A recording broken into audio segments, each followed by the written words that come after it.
Professor Ransford Gyampo, what do you make of this poll? Thompson, good morning.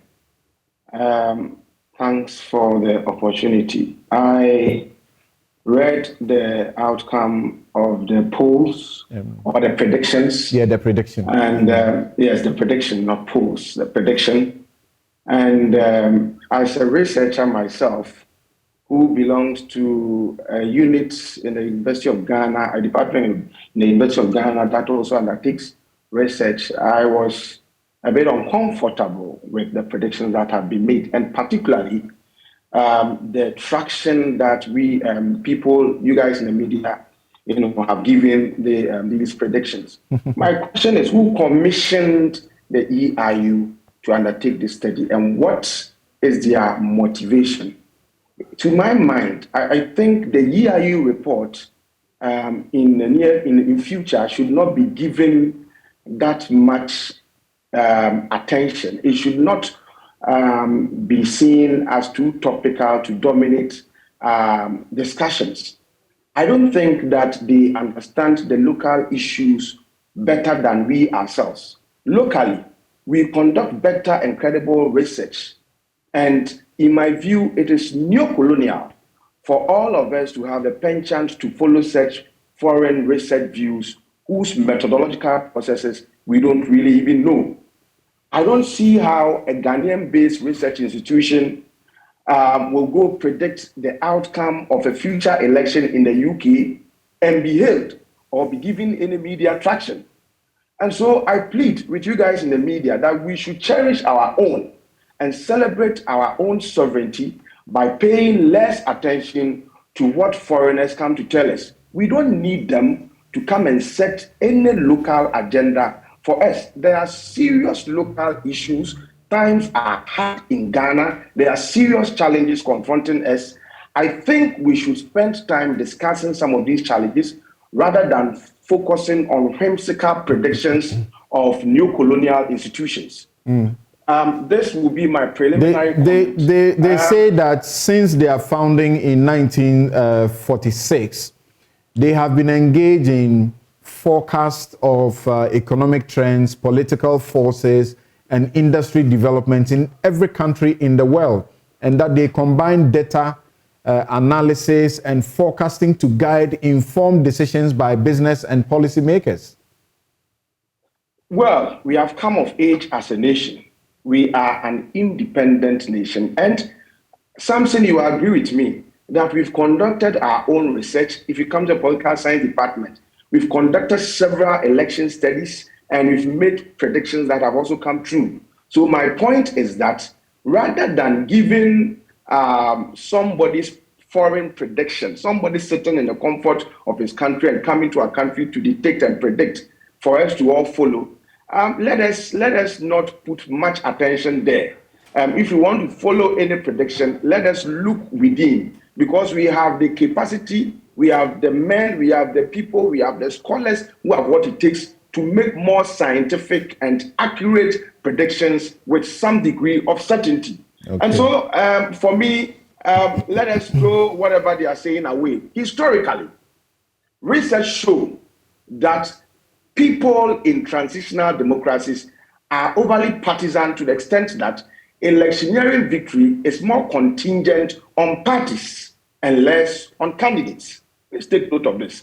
Electioneering victory in many transitional democracies is more contingent on the parties and less on candidates. Over the years, we've seen that it is the parties that have won elections and not necessarily the candidates. That is why, especially in parliamentary elections, parties can field local champions who may be so incompetent, and yet they will win the elections because of the parties they belong to.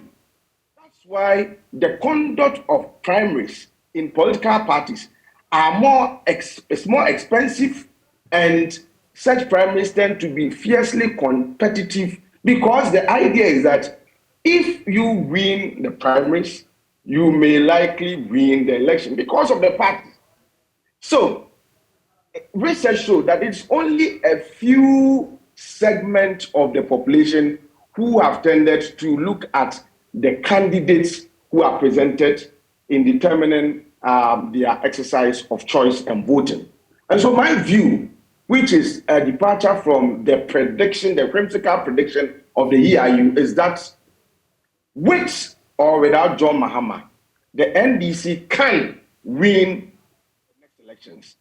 I am not saying the NDC would win the 2024 elections. That is not what I'm saying, because we are yet to conduct study into that. What I'm saying is that with or without him, the NDC can win the next elections. I am cautious here because in politics, one day is like 1,000 years. So many things can happen between now and 2024. So many things can happen that will make the ruling MPP or will position them as a credible political party to be able to break the eight. So many things can at the same time happen that would sort of make them less credible and warrant their being axed. Within the NDC itself, so many things can happen that would present them or make them be seen by Ghanaians as a credible and more fortified political party that can win or that will win the next election. Or so many things can happen that can even force them to disintegrate, given the likely competition that is expected to ensue, internally. But as a political watcher, a political scientist, will you say that at this moment the NDC stands a better chance?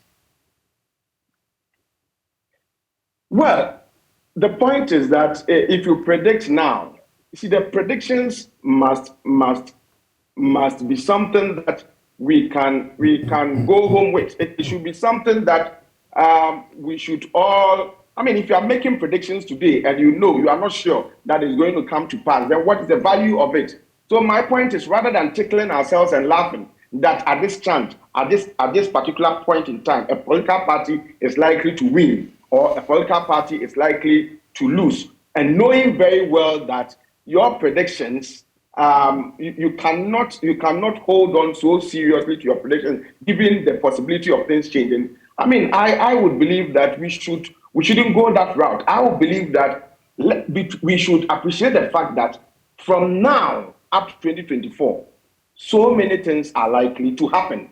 And so if you tell me that the NDC can win or is likely to win, and then at the end of the day, it doesn't win, what would you have done to yourself? So why don't we wait and conduct more scientific evidence-based research, okay, in the lead up to the processes of the election, so we can make predictions with a degree of certainty, rather than just basing our discussions and bothering all of us if somebody's whimsical predictions that take our minds away from what we are supposed to be discussing. Okay, now let's hear Dr. Osei Kwapo's view on this prediction.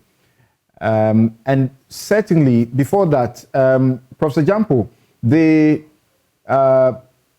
information about the poll that also says that John Mahama stands tall in the NDC, they should take that seriously, shouldn't they? Or you think they should be thinking about a different candidate? Well, take note of this, that the NDC is yet to elect its flag bearer. Let's take note of that. And over the years, if you look at the competition between Atta Mills and his closest contender, if you look at the competition between Mahama and those who contested him, you will see that Mills, Mahama have always given or gained resounding victory over their contenders. But we are going into a different competition or another competition. They will be going into another competition aimed at selecting whoever would be their flag bearer.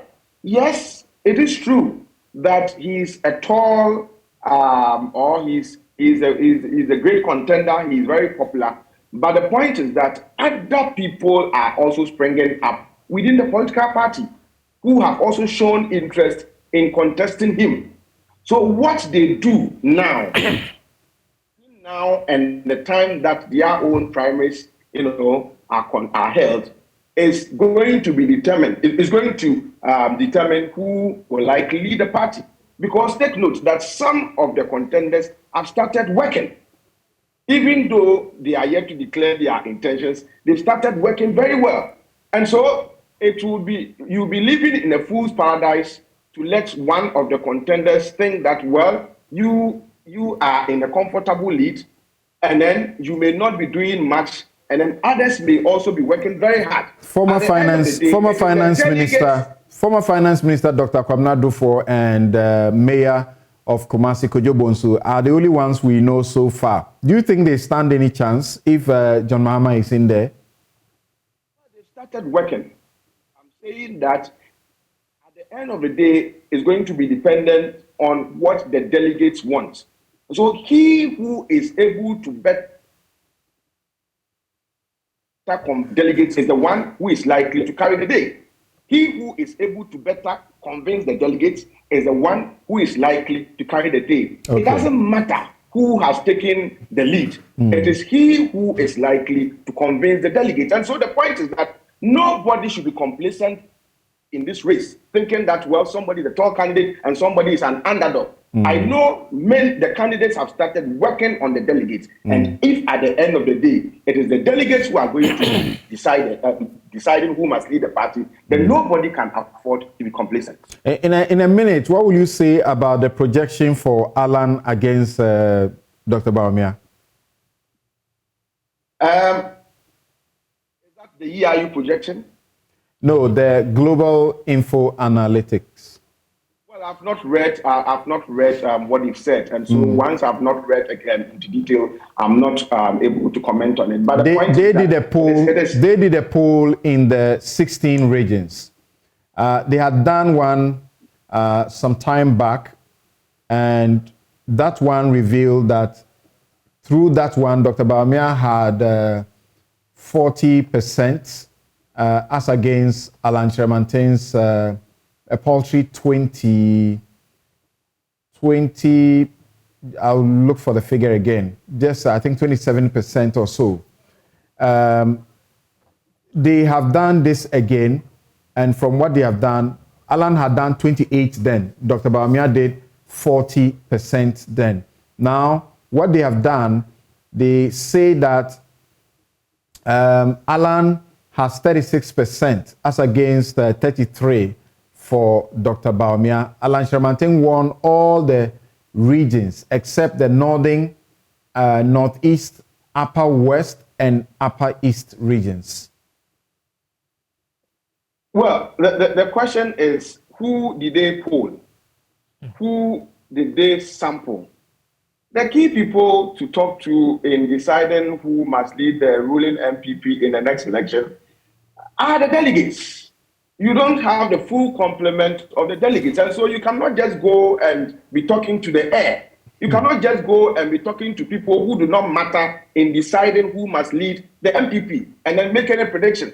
And so the point is that nobody should be swollen-headed. Nobody should take some of these predictions so seriously. What you have to do is to work on what matters most. Work on your delegates who would decide who must lead the party.